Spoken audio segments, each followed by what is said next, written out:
ప్రేమన దేవుని వారలారా, ఒక ప్రశ్న ఉత్పన్నమైందంటే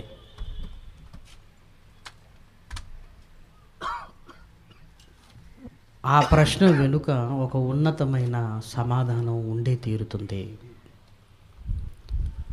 అప్పుడప్పుడు మనం అంటుంటాం, సమాధానాలు ఉన్న తర్వాతనే ఆ సమాధానాలు మనిషికి తెలియటానికే మనిషి మెదడులో ప్రశ్నలు పుడుతున్నాయి అని. సమాధానాలే ముందు ఆ సమాధానాలు తెలుసుకోవడానికే మనిషికి ప్రశ్నలు వస్తాయి. అది ప్రకృతి సంబంధమైన, దేవుని సంబంధమైన, చివరికి మనిషి గురించి అయినా మనిషి ప్రశ్నించటం మొదలుపెట్టాడంటే ఎన్నో ఉన్నతమైన సత్యాలకు మనిషి దగ్గరవుతాడు. కానీ ఈరోజు మనిషి తనను గురించి తాను ప్రశ్నించలేకపోతున్నాడు, తనను గురించి తాను ప్రశ్నించుకోలేకపోతున్నాడు. తన గురించి తాను ప్రశ్నించుకోలేని మనిషిని ఈరోజు ప్రశ్నించి సమాధానం చెప్పవలసిన పరిస్థితి ఏర్పడింది. మనిషి జన్మ ఎందుకు అని ఒక మనిషికే ప్రశ్న వచ్చిందనుకోండి, డైరెక్ట్గా సమాధానాన్ని చెప్పచ్చు. కానీ మనిషికి ఆ ప్రశ్న రాకపోతే ఇప్పుడు ప్రశ్న వేసి సమాధానం చెప్పవలసిన పరిస్థితి. నేనెవరి కోసం అని ప్రశ్న మనిషికి వచ్చి ఉంటే సమాధానం చెప్పగలం, కానీ ఆ ప్రశ్నే రాకపోతే సమాధానం ఎలా చెప్పాలి? అందుకే ఈరోజు సమాజంలో ఉన్న ప్రతి మనిషికి ప్రశ్నించడంతో పాటు సమాధానాన్ని చెప్పవలసిన పరిస్థితి ఈరోజు ఉంది. నీవెవరి కోసం? ఏమండి, నేనెవరి కోసం ఏంటి? ఈరోజు ప్రతి మనిషి ఏదో ఒక దాని కొరకు బ్రతుకుతున్నాడు కదా అని ఒకవేళ అనుకుంటే అవి కాదనే మళ్ళీ ప్రశ్నిస్తున్నాం.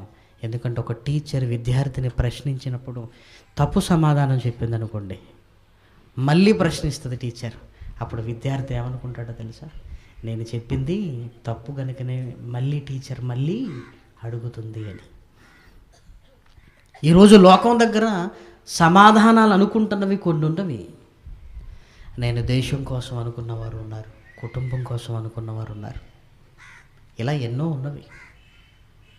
ఆయా రంగం కోసం అనుకున్నారు. వాళ్ళు అనుకుంటున్నప్పుడు మళ్ళీ ఎందుకు ప్రశ్నిస్తున్నామంటే అవి సమాధానాలు కాదేమో మరొక్కసారి ఆలోచించు. ఇప్పటి వరకు నువ్వు అనుకుంటున్నది సమాధానాలు కాదేమో, అవి కాదు గనుకనే మళ్ళీ ప్రశ్నించవలసిన పరిస్థితి నీవెవరి కోసము అని.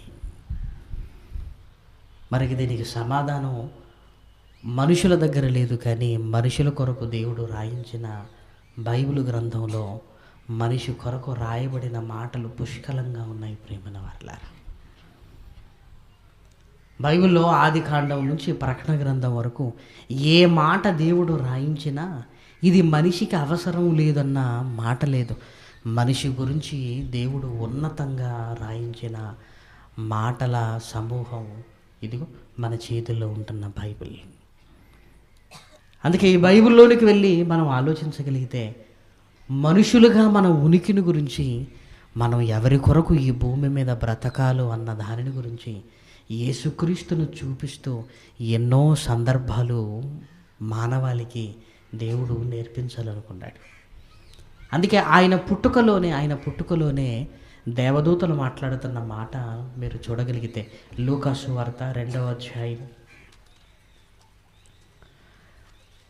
లూకాసు వార్త 2వ అధ్యాయము 11వ వచనం. దావీదు పట్టణమందు నేడు రక్షకుడు మీ కొరకు పుట్టి ఉన్నాడు, ఈయన ప్రభువైన క్రీస్తు. ఒక 2 నెలలు ఆగగానే ఈ మాటలు మళ్ళీ మనం వింటున్నాం. ఎందుకు 2 నెలల తర్వాత వచ్చేది ఏంటంటే డిసెంబరు, క్రిస్మస్. ఎక్కడ చూసినా ఫ్లెక్సులు, ఆ ఫ్లెక్స్లో ఫిక్స్ అయిపోయిన మాటలు ఇవే. నేడు దావీదు పట్టణమందు రక్షకుడు మీ కొరకు పుట్టి ఉన్నాడు. మీ కొరకు అని ఎవరు మాట్లాడుతున్నారండి? మీ కొరకు అని ఎవరు మాట్లాడుతున్నారు? అన్నమాట 9వ వచనం నుంచి చూడండి. ప్రభుదూత వారి యొద్దకు వచ్చి నిలిచెను. ప్రభువు మహిమ వారు చుట్టూ ప్రకాశించినందున వారు మిక్కిలి భయపడిరి. అయితే ఆ దూత, భయపడకుడి, ఇదిగో ప్రజలందరికీ కలుగబోవు మహా సంతోషకరమైన సువర్తమానము నేను మీకు తెలియజేయుచున్నాను. ఇదిగో దావీదు పట్టణమందు నేడు రక్షకుడు మీ కొరకు.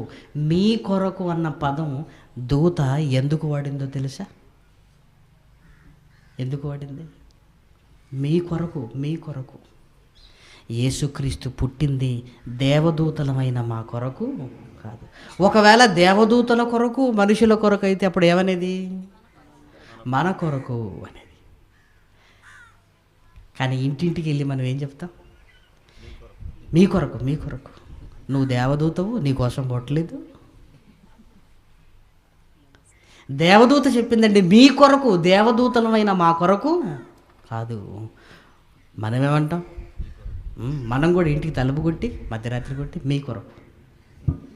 మనం చెప్పాల్సింది ఏంటో తెలుసా? మన కొరకు. మనం దేవదూతలం కాదు కదా, మన కొరకు, మన కొరకు. అంటే ఆయన పుట్టింది ఆయన కొరకు కాదా? ఆయన పుట్టింది ఆయన కొరకు కాదా? యేసు భూమి మీదకి వచ్చింది ఆయన కోసం కాదా? కానే కాదండి. ఆయన పుట్టక మునుపే దేవదూత మరియమ్మ గారితో చెబుతూ, ఇదిగో ఆయన ఒక కార్యక్రమం మీద వస్తున్నాడు. దేవుడు దావీదు సింహాసనాన్ని ఆయనకి ఇవ్వాలి అని యేసుక్రీస్తు గురించి చెప్పబడుతున్న మాటలు చూస్తుంటే ఆయన కొరకు ఆయనను పుట్టించినట్టుగా లేఖనాలలో ఏ మాట మీకు కనబడదు. ఏ మాట. పోనీ యేసుక్రీస్తుకు 12 సంవత్సరాలు వచ్చాయి. అప్పుడు ఆయన అంటున్న మాట కూడా, ఇదిగో నేను నా తండ్రి పనుల మీద ఉండవలనని మీరు ఎరుగరా. నేను నా కోసం పుట్టాను అని అనటం లేదండి ఆయన ఎక్కడ. నేనున్నది ఎవరి కోసం అంటే నా తండ్రి కోసము. నేనున్నది నా తండ్రి కోసము. తండ్రి కోసం అన్నట్టుగానే యేసుక్రీస్తు చివరి ఘట్టంలో, తండ్రి నా ఇష్టము కాదు, నేను పుట్టింది నా ఇష్టము నెరవేర్చుకోవటానికి కాదు, నీ ఇష్టాన్ని నెరవేర్చట కాదే కదా నేను వచ్చింది. నువ్వు మరణించాలని కోరుకున్నప్పుడు నేను మరణించాలి. నేనున్నది నీ కోసం గనుక. అంటే యేసుక్రీస్తు బ్రతుకులో ఆయన ఎవరి కోసం ఉన్నాడో అని ఆలోచిస్తే ఆయన కొరకు మాత్రం బ్రతకలేదు. ప్రేమన్న దేవుని పిల్లలారా, ఆయన మాట్లాడింది ఆయన కోసం కాదు. ఇదిగో నేను చెబుతున్న మాటలన్నీ నా తండ్రి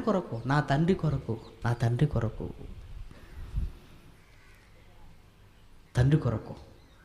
ఏమంటే మానవాళ్ళందరూ నేను నా కోసం పుట్టాను అనుకుంటే, ఇంకొకరి కోసం పుట్టారు అనుకుంటే, యేసుక్రీస్తు మాత్రమే ఎందుకు నేను తండ్రి కొరకు అనుకుంటున్నాడు అంటే, తండ్రి కొరకే నేను పుట్టానని ఎందుకు ఆయన అలా భావిస్తున్నాడంటే, ఆయనకు పరలోకంలో గ్రంథం ఉందన్న సంగతి తెలుసు. ఆ గ్రంథపు చుట్టలో నన్ను గురించి వ్రాయబడి ఉందన్న సంగతి తెలుసు. ఆ వ్రాయబడిన ప్రకారమే ఆయన కొరకు నేను బ్రతకడానికి వచ్చానన్న సంగతి కూడా తెలుసు. కానీ ఆ గ్రంథంలో నీ పేరుందని, నీ పేరు దగ్గర నువ్వు దేవుడు కోసం బ్రతకాలని దేవుడు రాసుకున్న సంగతులు ఇదిగో ఈ భూమి మీదకి వచ్చి మరిచిపోయాం. ప్రియమైన వారలారా, యేసుక్రీస్తు లేఖనాలను చదువుతూ ఇదిగో నా గురించి రాయబడిన మాట అని ఆ మాటను అక్షరాల నెరవేరుస్తున్నట్టుగా ఆయన జీవితం అంతా కనబడుతూనే ఉంది.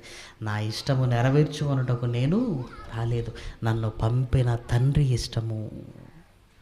ప్రభా భోంచేయమన్నప్పుడు నా తండ్రి పని తుదమిట్టించుట నాకు ఆహారమై ఉన్నది అని తండ్రి అని ఆయన మాట్లాడుతున్న మాట యేసుక్రీస్తు తండ్రి కోసమే అన్నట్టుగా ఏమంటే ప్రతి మాట మనకు అర్థం చేస్తూనే ఉంటుందండి బైబిల్లో. ఒక యేసుక్రీస్తును చూపించి ఇదిగో మీరెవరి కోసమో ఆలోచించుకోండి అంటున్నాడు దేవుడు. ఎందుకంటే ఆ యేసుక్రీస్తును భూమి మీదికి పంపిన తండ్రే నిన్ను కూడా పంపాడు. ఆ యేసుక్రీస్తును పంపిన తండ్రే ఇదిగో మనము కూడా ఆయన వలె పిల్లల్లా ఈ భూమి మీద బ్రతకాలని మనల్ని కూడా భూమి మీదకి బ్రతికాడు. మనం ఆయన కోసమని మనకు అర్థం కావటానికి యేసుక్రీస్తు కంటే ముందు ఎన్నో చూపించిన మనిషి అర్థం చేసుకోలేకపోయాడు. ప్రియమైన వాట్లారా, ఏమంటే యేసుక్రీస్తు కంటే ముందు తండ్రి మీరందరూ నా కోసము అని బైబిల్లో ఎన్నో మాటలు రాయించాడు. జగత్తు పునాది వేయబడక మునిపే ఆయన అనుకున్న ఆయన సంకల్పంలో ఉంటున్న భావన ఏంటో తెలుసా? మనందరికీ తెలిసిన మాట. ఎఫెసీయులకు రాసిన పత్రిక 1వ అధ్యాయము 4 నుంచి 6 వచనాలలో చివరి భాగాన్ని మీరు చూడగలిగితే తన కొరకు తన కోసము నిర్ణయించుకొని అన్న పదం రాయబడింది. ప్రేమైన వాట్ల తన కోసము నిర్ణయించుకొని తన కోసము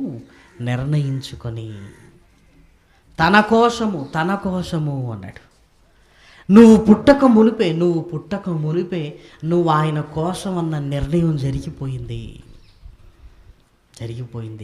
కానీ పుట్టిన తర్వాత మనిషికి ఏమర్థమైంది? నేను నా కోసం పుట్టాను అనుకుంటున్నాడు, లేదంటే లోకం కోసం అంటాడు, లేదంటే ఇదిగో దేశం కోసం అంటాడు, లేదంటే గ్రామం కోసం అంటాడు, ఇంకెన్నో అంటాడు. కానీ నువ్వు పుట్టక మునిపే నీ తండ్రి అనుకున్నది తన కోసము నిర్ణయించుకొని అన్నాడు. ఏమంటే తన కోసము నిర్ణయించుకొని అన్న ఈ పదంలో ఎంత అర్థం ఉందో తెలుసా? ఒకవేళ అది మనకు బాగా అర్థం కావాలి అంటే తన కోసము అన్న ఈ పదాన్ని మనం బాగా అర్థం చేసుకోవడానికి దేవుడు ఈ ప్రకృతిని ఎవరి కోసం కలిగించాడంటే మనం చెప్పే సమాధానం ఏంటంటే మన కోసం. ఈ ప్రకృతిని మన కోసం కలిగించాడు. మన కోసము కలిగించబడినది మన కోసం ఎలా ఉపయోగపడుతుందో ఈ ప్రకృతిలోనికి తొంగి చూస్తే మనకు అర్థమైపోతుంది. సూర్యుడు ఎవరి కోసం అనగానే టక్కన మనం చెప్పే సమాధానం ఏంటి? మన కోసం. మన కోసం అనుకున్న సూర్యుడు ఏ రోజైనా తన కోసం ఆలోచించాడా? ఏ రోజైనా? రోజు నాకేంటి డ్యూటీ? భూమి మీద ఉన్న దేవుని పిల్లలకు సమ్మర్ హాలిడేస్ ఉన్నాయి, ఫెస్టివల్ హాలిడేస్ ఉన్నాయి, సిక్ లీవ్లు ఉన్నాయి, లాంగ్ లీవ్లు ఉన్నవి. నాకేంటి బాధ? నేను రాను అని సూర్యుడు ఎప్పుడు అనడు. ఏదో తన కోసం అయినట్టుగా మన కోసం ఎందుకుంటున్నాడంటే దేవుడి ఆలోచనను అర్థం చేసుకొని ఇదిగో నేను వారి కోసమే పుట్టినప్పుడు నా కోసం నేను ఎందుకు ఆలోచించుకోవాలి? అంటే సూర్యుడు కొరకు కాదు. సూర్యుడు ఏ రోజు తన గురించి తాను ఆలోచించాడు. ఎందుకో మన కోసం కనుక. గాలి ఉందండి, అటు ఇటు తిరగాలి ప్రపంచం అంతటా. ఏంటి నాకు ఈ పని? కాసేపు ఒక దగ్గర ఆగిపోతాను, రెస్ట్ లేదా నాకు? నిన్న తిరిగాను కదా, మొన్న తిరిగాను కదా, మళ్ళీ ఎందుకు? ఒకవేళ తన కోసమే ఆలోచించుకుంటుందంటే ఏ రోజు గాలి తన కోసం ఆలోచించదు. ఎందుకు? నీ కోసం పుట్టింది, నీ కోసం ఆలోచించాలి. తన కోసం ఎలా ఆలోచించటం? ఇలా ప్రకృతిలో మీ కళ్ళ ముందు కనిపిస్తున్న వాటిని అన్నీ ప్రశ్నించుకోండి. ఏది ఉన్నది దాని కొరకు కానే కాదు. నేల ఉన్నది నేల కోసం కాదు, నేల పండుతున్నది నేల కోసం అంతకంటే కాదు. ఏమో భూమి పండుతుంది తన పంటే కదా. దానికోసమని ఏ రోజైనా మనం భావిస్తామా? తెచ్చేసుకుంటాం. నా పంట మీరు తింటున్నారు అని భూమి అన్నది. ప్రియమైన వాళ్ళ, నేను మీకోసమే అయినప్పుడు ఇంకా నేను పండాలే తప్ప నేను పండకుండా ఉండటం ఏంటి? సంవత్సరానికి పంటలు అలసిపోతున్నా మన కోసం అన్న జ్ఞాపకం దానికి ఉండటం వల్ల ఈరోజు ఎన్ని వనరులు భూమిలో నుంచి మనం తీసుకుంటున్నాం, ఎన్ని ఖనిజాలు తీసుకుంటున్నాం భూమిలో నుంచి. అదేమనదు. ఎందుకంటే నేనున్నదే మీకోసం, నేనున్నదే మీకోసం. గాలి ఉన్నది గాలి కోసం కాదు, సూర్యుడు ఉన్నది సూర్యుడి కోసం కాదు, చంద్రుడు ఉన్నది చంద్రుడి కోసం కాదు, భూమి ఉన్నది భూమి కోసం కాదు, చెట్టు ఉన్నది చెట్టు కోసం కాదు, చెట్టుకు కాసిన కాయ కాసింది చెట్టు ఆ చెట్టు కోసం కానే కాదు. ఇంకా మీరు బాగా ఆలోచిస్తే మామిడి చెట్టుకు మామిడికాయ రుచి ఎలా ఉంటుందో తెలుస్తుందా? మరి మామిడికాయ రుచి ఎవరికి తెలుసు? మనకు తెలుసు. మరి కాసిన చెట్టుకు తెలియదా? తెలియదు. ఎందుకు? ఏ చెట్టు కాసిన కాయను తినదు, అది మనకు తెలుసు. కాయలు కాయటం దానికి తెలుసు, దాని రుచులు ఎలా ఉంటుందో మనకు తెలుసు. చూసారా? నేనే కాస్తున్నాను కదా, నేను కాసిన కాయ నేనే తింటానని ఏ చెట్టు అనదు. కోడి రుచి కోడికి తెలుసు అంటారా? చికెన్ వండుతా ఎలా ఉంటుందో కోడిని అడిగి చూడండి మీరు. నేనే రోజు తినలేదంటది కోడి. నిన్ను వండితేనే కదా ఆ రుచి వచ్చేది అంటే, ఇదిగో నా రుచి ఎలా ఉంటుందో నాకు తెలియదు. మరి ఎవరికి తెలుసు? అన్నింటికి మసాలా పెట్టి తిప్పేస్తున్న మనకే తెలుసు. పేరు మాత్రం కోడి పిల్లలేనైనా తినేదంతా మన పిల్లలే. తన గర్భాన పుట్టిన పిల్లల మీద కూడా నీకే అధికారాన్ని ఇచ్చింది.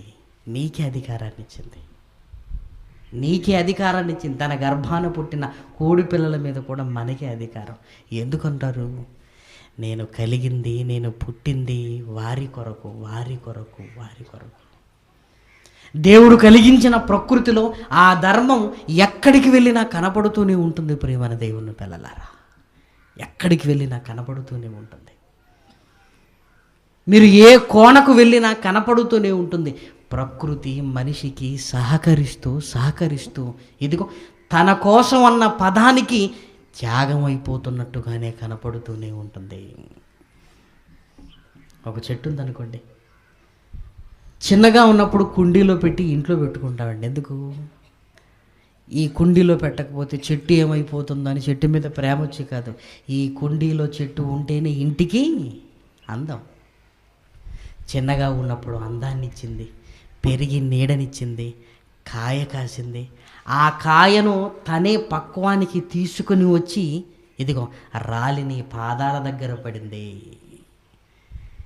సేద తీర్చడానికి గాలినిచ్చింది, తినటానికి ఆహారాన్ని ఇచ్చింది, ఉండటానికి నీడనిచ్చింది. ఇక కాయలు కాసిన తర్వాత మోడుగా మారిపోద్ది. ఏమండి, ఆ చెట్టు చాలా కాయలు కాసిందండి, దాన్ని అలా ఉంచండి అని ఎవ్వరు అనరండి. ఇదిగో ఆ పోయిన చెట్టు ఇంటి ముందు ఎందుకు? మరేం చేయాలి? కొట్టేయండి, నరికేయండి దాన్ని. నరికేసిన తర్వాత వంట చెరుకుగా మారింది. వంట చెరుకు అయిపోయిన తర్వాత బొగ్గయింది, బట్టలు ఇస్త్రీ చేసి పెట్టింది. తర్వాత ఏమైపోయింది? బూడిదైపోయింది. అంట్లు కూడా తోమి మరీ పెట్టిందండి. అబ్బా, మన కోసం ఎలా దాన్ని వాడుకుంటున్నాము చూసారా? కాయలు కాసింది కదా వదిలేయి అంటావా? కట్టెలు ఎందుకు పోగొట్టుకోవాలి మనం? పోనీ కట్టెలు ఇచ్చింది కదా బొగ్గులను వదిలేయి అంటావా? కిలో 160 రూపాయలు అట్ట బొగ్గులు ఎందుకు పోగొట్టుకోవాలి మనం? వాడుకుంటాం దాన్ని ఏం చేస్తున్నాం తెలుసా? నీ కంటికి కనిపించే స్థితిలో నుంచి కంటికి కనిపించని బూడిదయ్యేంత వరకు కూడా దాన్ని వదిలిపెట్టమండి మనం. బూడిదైనా కూడా దీన్ని ఎందుకు పోగొట్టుకోవాలి? అంటే నీ కోసమైన దానిని నువ్వు ఎలా వాడుకుంటున్నావో ఆలోచించావా? నీ కోసమైన దానిని నువ్వు ఎలా వాడుకుంటున్నావు? బూడిదను తోగిన తర్వాత, కడిగిన తర్వాత కంటికి కనిపించకుండా పోయింది కనుక బతికిపోయింది. మళ్ళీ కంటికి కనిపించేటట్టుగా ఉంటే మళ్ళీ వాడేస్తాం. మన కోసమైన దాన్ని మనం ఎలా వాడుకుంటున్నాం చూసారా? ఇప్పుడు ట్రాక్టర్లు వచ్చాయి, కానీ పొలం దున్నడానికి ఒకప్పుడు పశువులే కదండి. పశువుల మీదకి కాడి వెళ్ళింది అంటే పశువులకు అర్థమైపోయిందండి, ఈరోజు హెవీ డ్యూటీ ఉందేమో మాకు. పొలాన్ని దున్ని పొలాన్ని నీ కొరకు ఉపయోగపడుతూనే ఉంటాయి. పొలాన్ని దున్నిన తర్వాత విత్తనాలు వేయటానికి, మళ్ళీ ఆ విత్తనాలు మొలకెత్తిన తర్వాత ఏదో గట్టు మీద గడ్డి వచ్చిందనుకోండి, ఆ గడ్డి తినడానికి తీసుకుని వెళతామండి. వేటిని? పశువుల్ని. మరి ఆ పొలంలో పెరిగిన వరి మొక్కలు ఎవరికి? అవి మనకు. గట్టు మీద వచ్చిన ఆ గడ్డి ఎవరికి? నువ్వు లోపలికి రాకు, లోపల ఉన్నాయి నేను తింటా, గట్టు మీద ఉన్నది నువ్వు తిన. ఎందుకు? నువ్వు నా కోసం నేను చెప్పినట్టు తినాలి. నేనేం తినమంటే అది తినాలి. ఇదిగో నీతో పాటు నేను కూడా కష్టపడ్డాను, నాకు భోజనం పెట్టమని అడగదు, అడిగినా మనం పెట్టం. మనం తినడానికే సరిగా లేదు, నీకేం పెడతామంటాం మనం. అది ఏమనుకోదండి, గడ్డినే హ్యాపీగా బిర్యానీలా తినేస్తుందండి. ఆ పొలంలో వరి పెరిగిన తర్వాత మళ్ళీ కోతకాలం వచ్చింది. కోతకాలం రాగానే గడ్డి ఒకవైపు, ఈ వడ్ల గింజలు ఒకవైపు. గడ్డి ఒకవైపు, మన వడ్ల గింజలు. ఈ గడ్డి ఎవరికి? గడ్డి తినేది ఒకటి ఉంది కదా. ఇదిగో ఎన్ని రోజులు పచ్చగడ్డి తిన్నావు, నీకు టేస్ట్ మారి ఎండుగడ్డి ఇప్పుడు రా కుప్ప పెట్టాను. మరి ఈ వడ్ల గింజలు ఎవరికి? అవేమో బస్తాలల్లా చక్కగా కుట్లేసి జాగ్రత్తగా ఒలికిపోగలవు, జాగ్రత్తగా గడ్డి అవతల పడే. ఆ గడ్డి తినట్టు ఉంటుంది కదా మనకి. ఈ వడ్లను మళ్ళీ మిల్లుకి తీసుకెళ్ళాలి. ఈ వడ్ల గింజలను మళ్ళీ 2 మనం పని చేసామంటే 2 వస్తాయండి. వెనకాల వచ్చేటి ఒకటి, లోపల మన కళ్ళ ముందు వచ్చేటి ఒకటి.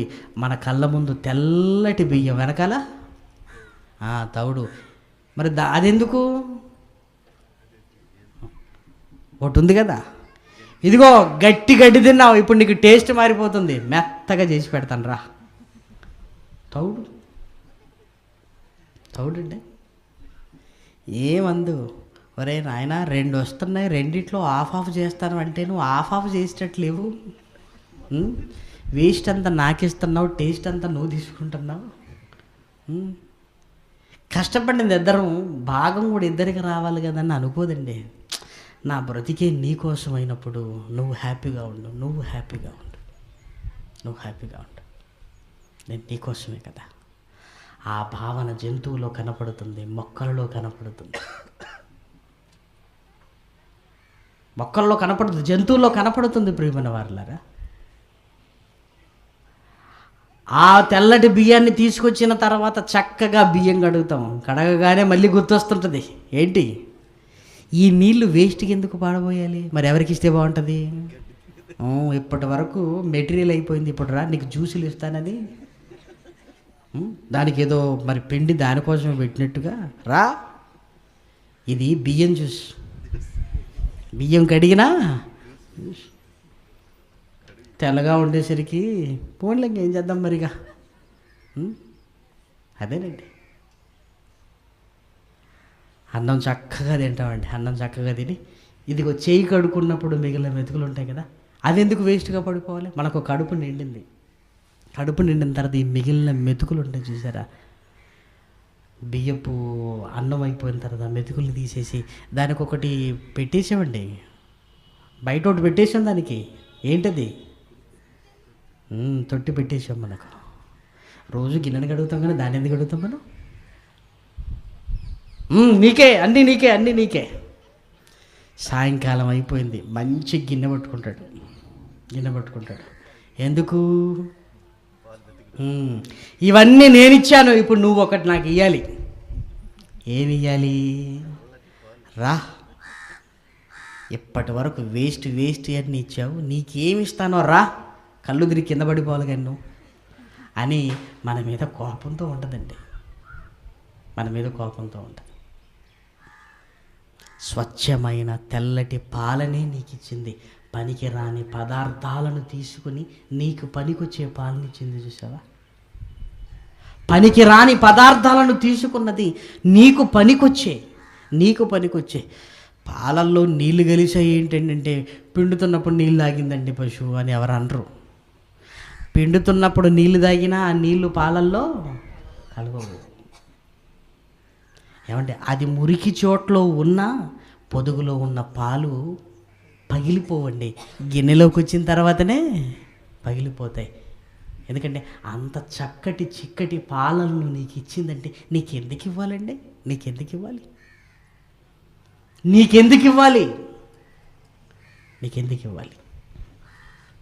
నీ కోసం కనుక. నీ కోసము గనుక నువ్వు తిననివే అది తినాలి. నువ్వు తినని పదార్థాలే దేవుడు దానికి ఆహారంగా పెట్టి, ఆ తినని పదార్థాలు అది తింటున్నా మళ్ళీ నీకు పనికొచ్చే విధంగా, మళ్ళీ నీకు పనికొచ్చే విధంగా. ఏమండి, ఈరోజు మొక్కలు, జంతువులు, ఈరోజు ప్రకృతిలో ఉంటున్న అణువు ఎలా ఉపయోగపడుతుందో చూసారా? మొక్కలకు కూడా జీవం ఉందనుకుంటే ప్రతిరోజు మన కొరకు అవి త్యాగమైపోతున్నామన్న సంగతి నేను మీకు చెప్పవలసిన అవసరం లేదు. నీ కోసం ఉన్నవి నీ కొరకు ఎలా ఉపయోగపడుతున్నావో చూసారా?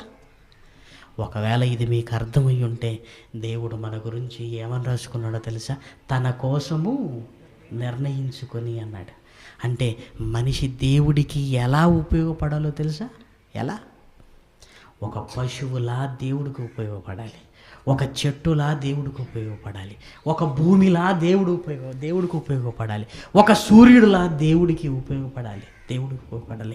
అంత ఉపయోగకరంగా ఉన్నాడా ఈరోజు మనిషి? అంత ఉపయోగకరంగా ఈరోజు ఉన్నాడా? ఇదిగో ఈ ప్రకృతిని చూపిస్తుంటే నా పిల్లలకు వారు నా కోసం సంగతి అర్థం కావట్లేదు అని తన కుమారుణ్ణి ఇదిగో మన ఆకారాన్ని ఇచ్చి పంపి ఆయన్ని చూడండి ఆయన బ్రతుకు అన్నాడు.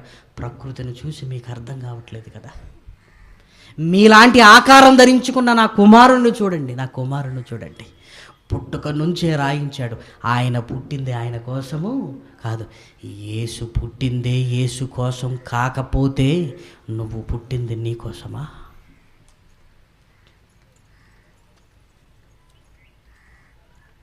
ఆలోచించండి.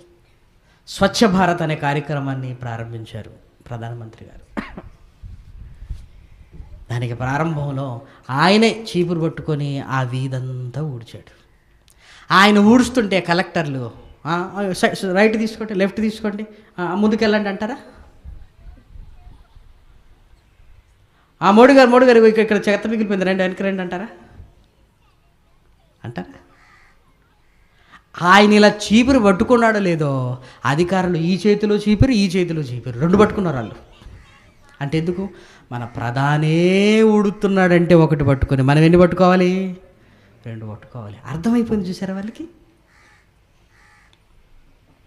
వాళ్ళకి అర్థమైపోయింది. కలెక్టర్లందరూ చూసి ప్రధాని ఊడుస్తున్నాడంటే ఎలా ఊడుద్దాడో చూద్దామని అందరూ కలిసి మాట్లాడుకుంటూ, భలే ఊడుస్తున్నాడు, ఇంతకీ ఏం పని చేశాడు? పోన్లే పర్వాలేదు. మోడీ గారు మరి ఈ ఎక్స్పీరియన్స్ మీకు ఎక్కడి నుంచి వచ్చింది అంటే కుదురుతుందేమట? అంటే ఒక గొప్పవాడు ఏదైనా చేస్తున్నాడంటే చిన్నోడికి చెయ్యమని చెప్పవలసిన అవసరత లేదండి. ఏమండి, మీరు చీపురు తీసుకుని ఊడుస్తున్నారు, నన్ను ఊడవమంటే నేను ఊడవనా? మీరు నాకు చెప్పారా ఈ మాట? అంటే ఇది నీకు చెప్పవలసిన అవసరత నీకు అర్థమైపోవాలి. ఒక యేసు క్రీస్తును చూడగానే నీకు పరిస్థితి అంతా అర్థమైపోవాలి. ఆయన తండ్రి అంటున్నాడంటే నీకు అర్థమైపోవాలి. ఆయన లాంటి వాడే నేను తండ్రి కోసం అనుకుంటున్నప్పుడు అసలు నువ్వు ఇంకా ఆలోచన లేదు నీకు లేదు. ఆయన 100 సార్లు అంటే నువ్వు 200 సార్లు అనాలి.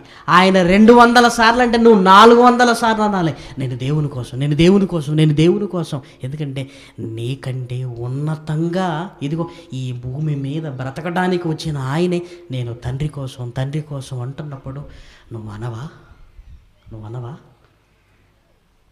నువ్వు అనాలి. ఆ మాట నీకు రావాలి. నాకెవరూ చెప్పలేదంటే కొన్ని విషయాలు చెబితే కాదయ్యా. చూడు ఆయన అంటున్నాడు, ఆయన మాటలను చూడు. ఆయన మాటలు వింటున్నప్పుడు నువ్వేం మాట్లాడాలో నీకు అర్థమైపోవాలి. ఇప్పటికే నేను వచ్చింది నా కోసం కాదు అంటున్నప్పుడు, ఆయనంతటి వాడే ఆయన కోసం కానప్పుడు నువ్వు నీ కోసం ఎలా అవుతావయ్యా?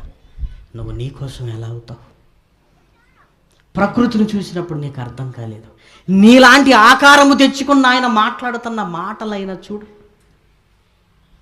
ఆయన మాటలు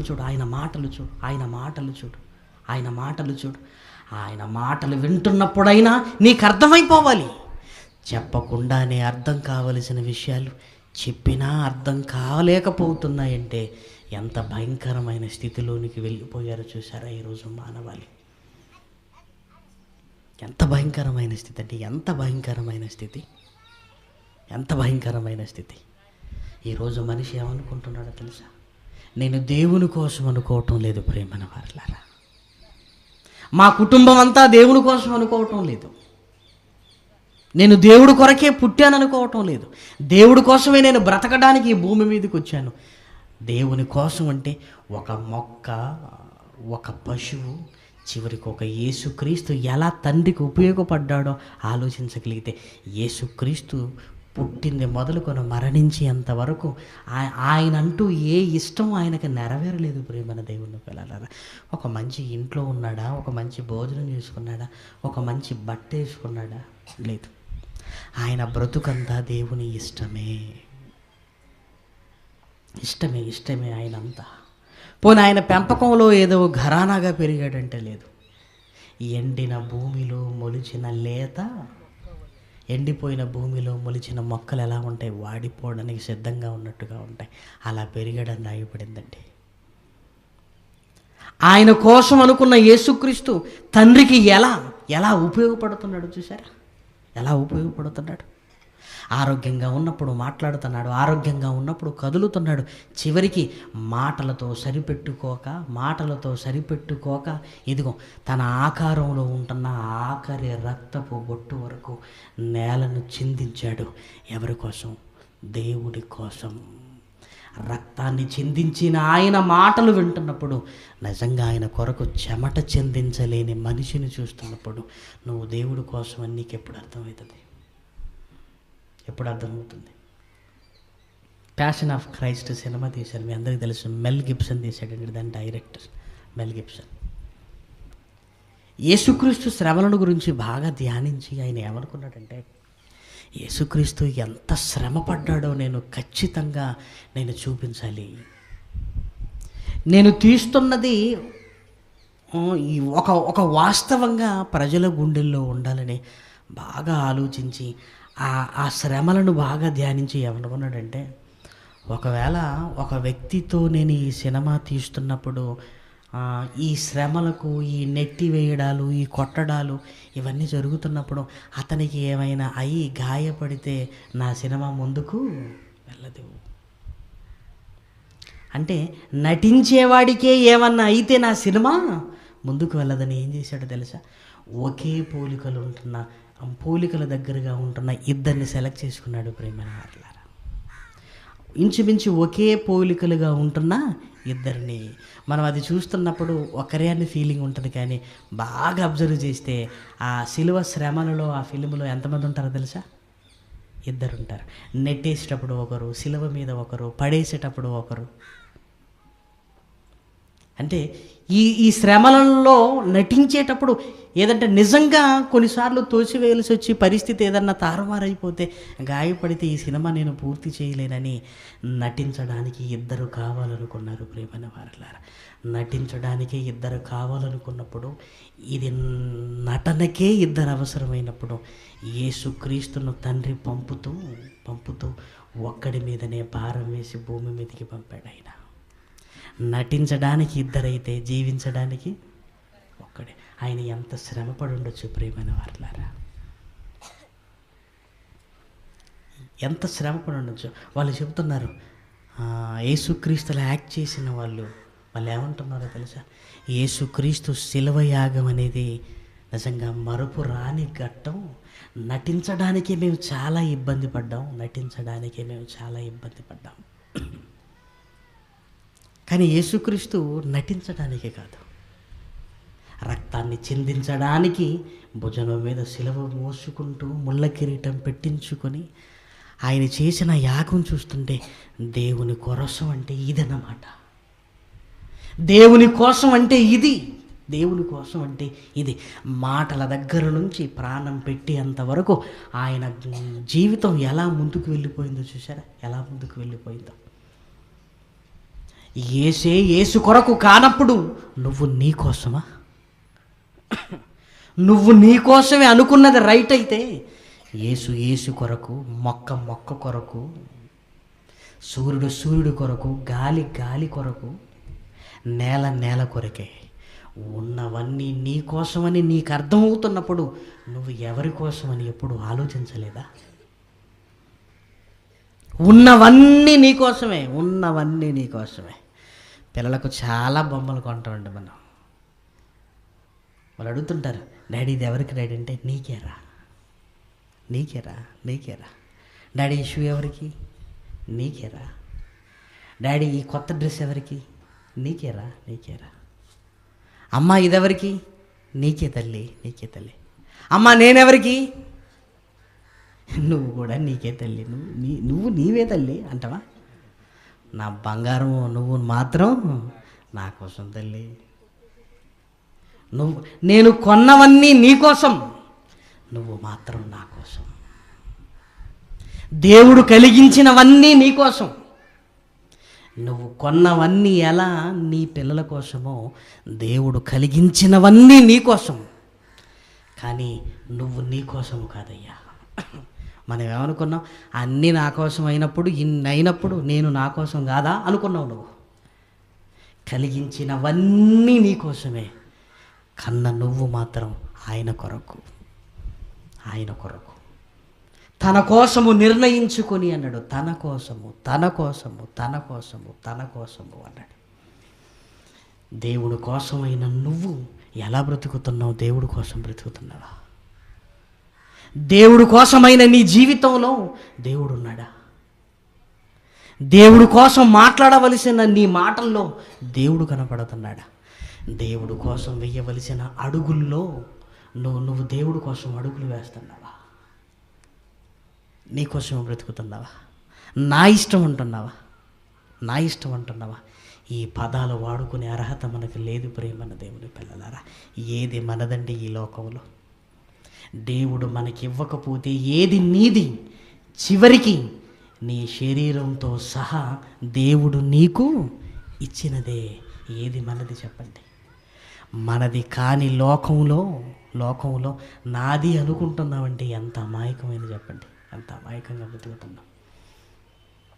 నువ్వు దేవుడి కోసం, నువ్వు దేవుడి కోసము, నువ్వు దేవుడి కోసము, దేవుడి కొరకు బ్రతకడానికి క్రీస్తు వలె కుమారుడిగా భూమి మీదకి వచ్చావు. కానీ ఆ తండ్రిని మనం మర్చిపోయాము గనుక క్రీస్తు మార్గమై మళ్ళీ ఎలా బ్రతకాలో మనకు చూపించి ఆయన రక్తము ద్వారా రక్షణను ప్రసాదించి ఆయన దగ్గరికి మనల్ని తీసుకుని వెళ్ళటానికి మార్గమైన మహనీయుడండి యేసుక్రీస్తు. తండ్రి కొరకు యేసులా బ్రతకగలవా? నువ్వు దేవుని కోసం అన్న సంగతి నీకు అర్థం కాగలిగితే, యేసు ఎలా దేవుడు కొరకు బ్రతకగలిగాడో అలా నువ్వు బ్రతకగలిగితేనే నీ బ్రతుకుకు ఒక అర్థం, పరమార్థం ప్రేమైన వారలారా. అందుకే లోకపు మర్యాద నేను నా కోసం అనుకుంటున్నారు. దేవుని మర్యాద నేను దేవుని కొరకు. ఎందుకంటే దేవుడే నిన్ను కావాలనుకొని కోరుకున్నాడు కనుక. ఆఫ్టర్ అండి హోటల్లో ఏమండి ఆ సీట్లో కూర్చోమంటారంటే అది ముందే రిజర్వేషన్ అయింది సార్, మీరు పక్కన కూర్చోండి అంటాడు. ఆఫ్టర్ ఆల్ సీటు కండి వచ్చే వాళ్ళని అక్కడ కూర్చోబెట్టరాదంటే, వద్దు సార్ వాళ్ళు ముందే బుక్ చేసుకున్నారు, రిజర్వ్ చేసుకున్నారు అంటారు. సీటు రిజర్వ్ చేసుకుంటేనే వాళ్ళదైపోయింది చూసారా. దేవుడు నిన్ను రిజర్వ్ చేసుకున్నాడు. నువ్వు డైరీ భూమి మీద పుట్టి రాసుకోకపో ముందే నీ గురించి ఆయన ఏం రాసుకున్నాడు? ఒక డైరీ ఓపెన్ చేసి నువ్వేం చేయాలో రాసుకున్నాడు. ఈ సంగతి మనకు తెలియక మనం అక్షరాలు నేర్చుకొని బుక్ స్టాల్కి వెళ్ళి డైరీలు కొనుక్కొని ఈరోజు నేను ఏం చేశానంటే అని చేసి రాస్తున్నావు. నువ్వేం చెయ్యాలో ముందే ఆయన రాశాడు. నువ్వు రిజర్వ్. ఇంకా అర్థం కావాలంటే నిన్ను బుక్ చేసుకున్నాడు తన కోసము నిర్ణయించుకున్న ఆయనకు ఎన్ని అర్హతలు మన మీద ఉన్నావో, ఎన్ని హక్కులు మన మీద ఉన్నావో చూడండి. కాబట్టి ప్రియమైన దేవుని పిల్లలారా, జగత్తు పునాది వేయబడక మునుపే నిన్ను తన కోసం అనుకున్నప్పుడు నువ్వు పుట్టి నేను నా కోసమని ఇంకొకరి కోసమని మనం భావించుకోవటం ఎంతవరకు భావ్యం చెప్పండి ప్రియమైన దేవుని పిల్లలారా. యేసు వలె మనము కూడా తండ్రి కొరకు బ్రతకాలి, తండ్రి కొరకు బ్రతకాలి. ఆయన కీర్తి ప్రతిష్టలను ఇదిగో ఈ భూమి మీద ఇనుబడింపు చేయాలి. అందుకే క్రీస్తులా బ్రతకడానికే క్రీస్తును ధరించుకోమన్నాడు, ఆయనలా బ్రతకమన్నాడు. ప్రేమన దేవుని పిల్లలారా, అయితే మనం పుట్టింది కూడా మన కోసము కాదు, నువ్వు దేవుడి కోసము. ఇంకా అర్థం చేసుకోగలిగే ఓపిక నీకుంది అంటే దేవుడు ఉన్నది కూడా దేవుడి కోసం కాదు. ప్రేమన దేవుని పిల్లలారా, దేవుడు ఉన్నది ఎవరి కోసం? ఆయన ఏమన్నాడు తెలుసా? నేనున్నది నా కోసమని ఎక్కడా రాయలేదు. నేను ఇశ్రాయేలీల దేవుడను, అబ్రహాము, ఇస్సాకు, యాకోబుల దేవుడను, నేనే మీ వాణ్ణి. దేవుడున్నది నీ కోసమని, దేవుడున్నదే దేవుడి కోసం కాకపోతే దేవుడున్నదే నీ కోసం అయినప్పుడు నువ్వున్నది దేవుడి కోసం కాదా? నువ్వున్నది దేవుడి కోసం కాదా? దేవుడున్నదే దేవుడి కోసం కానప్పుడు నువ్వున్నది నీ కోసం ఎలా అవుతావయ్యా? నువ్వున్నది ఖచ్చితంగా దేవుడి కోసమే అవుతావు. దేవుడు ఎలా నీ కోసమని తప్పిస్తున్నాడో నువ్వెందుకు దేవుడి కోసం తప్పించటం లేదు? దేవుడే నిన్ను కావాలనుకున్నప్పుడు నువ్వు ఆయన ఎందుకు కావాలనుకోవటం లేదు? దేవుడే నిన్ను కావాలనుకున్నప్పుడు ఏమండి, ఆయన ఒక్కసారి అనుకుంటే మనం 100 సార్లు అనుకోవలసింది పోయి నువ్వెందుకు దేవుణ్ణి వద్దనుకుంటున్నావు? నువ్వెందుకు దేవుడి కోసం కాదనుకుంటున్నావు? కాదనుకుని నువ్వు సాధించేది ఏముంది చెప్పండి? దేవుణ్ణి వద్దనుకున్నటం వలన నీకు ఒరిగేది ఏముంది చెప్పు? ఆయన 2 చేతులు చేస్తున్నప్పుడు దేవా నీకోసమే నేను అని ఆయనను హత్తుకోగలిగితే బెటర్. ఎందుకు? 2 చేతులు చాచిన దేవుడే ఏదో ఒకరోజు ఒక్క చెయ్యి చేస్తాడు. ఒక్క చెయ్యి పైకి లేచిందంటే అర్థం ఏంటండి?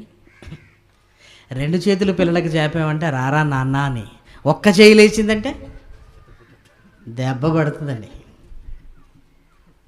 ఎప్పుడు పిల్లల్ని కొట్టేటప్పుడు 2 చేతులు లేపి కొట్టమండి మనం. దగ్గర తీసుకోవడానికి 2 చేతులు, దండించడానికి ఒక్క చెయ్యి. ఇదిగో 2 చేతులు చేస్తున్నాడు ఆయన, ఒక్క చెయ్యి చేపమంటావా? 2 చేతులు చేస్తున్నాడు ఆయన. మీరు నా కోసం నేను మీకోసం, మీరు నా కోసం నేను మీకోసం అని. అది అర్థం కాకపోతే ఆయన చెయ్యి లేపితే ఆయన చేతుల కింద నలిగిపోవటం తప్ప ఏమండి తట్టుకోలేం. ప్రేమైన దేవుని పిల్లలారా, నీవు దేవుడి కోసమని ఆలోచించు, క్రీస్తులా దేవుడి కొరకు బ్రతుకు. ప్రార్థన చేసుకుందామండి. మిగిలిన మాకన్న తండ్రి మీకు వందనములు. ఆయన ఉన్నతమైన మీ మాటల వెనకాల పరమార్థాన్ని అర్థం చేసుకొని మీ కొరకే బ్రతకాలన్న ఆశను ఆలోచనను మీ పిల్లల్లో రేపండి నాయన. మీ పిల్లల హృదయాలను మండించండి. మీ జ్ఞాపకాలతో రేపుతూ నాయన మీ కొరకు బ్రతకాలన్న ఆసక్తిని కలిగించండి. సాయంకాలం జరగనుంటున్న సభలో కూడా మాకు తోడుగా ఉండమని, డిసెంబర్ నెలలో తణుకులో జరగనుంటున్న సభలను దిగ్విజయంగా జరిగించమని, మీ పనికి మమ్మల్ని అందరినీ పాత్రలుగా ఉపయోగించుకున్నామని మిమ్మల్ని బ్రతిమలాడుకుంటూ, ఎంతమంది నాయన దాని వెనుక తమ కష్టాన్నిచ్చి ప్రోత్సహిస్తూ పని చేస్తూ ప్రార్థన చేస్తూ నాయన ప్రత్యక్షంగా పరోక్షంగా తణుకు పట్టణాన్ని కదిలించబడాలని ఆశ కలిగి ఉన్నారు. వారందరికీ నాయన మీ సహాయాన్ని అనుగ్రహించండి. జనవరి నెలలో నాయన ఉండ్రాజవరంలో జరగనుంటున్న సభలను దీవించండి. ఉన్నతంగా జరిగించడానికి నాయన బాటలు పరచమని మిమ్మల్ని బ్రతిమలాడుకుంటున్నాం.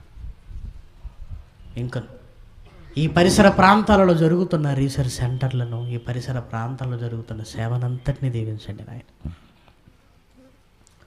ఒక తణుకు, ఒక వేల్పురం, ఒక వీరభద్రపురం, ఒక ఉండ్రాజవరం, ఒక వేల్పూరు, ఒక కాపవరం, ఒక అత్తిలి, ఒక రావిపాడు, ఒక రాపాక, ఒక మొయ్యేరు,